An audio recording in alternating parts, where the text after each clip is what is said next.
دعاؤں کی طرف آج ابھی میں توجہ دلانا چاہتا ہوں۔ پاکستان کے حالات کے لیے خاص طور پر دعا کریں۔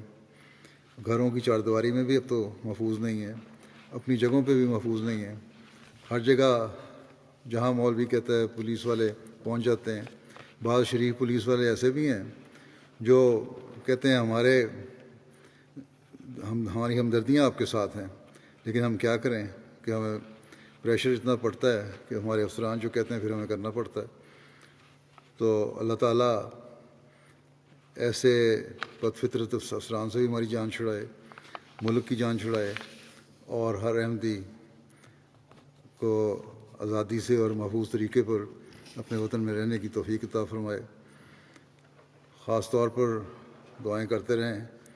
انشاءاللہ تعالی یہ دعائیں اگر جاری رہیں تو جلد انشاءاللہ ہم دیکھیں گے کہ مخالفین کا انجام جو ہے وہ نہایت عبرتناک ہوگا۔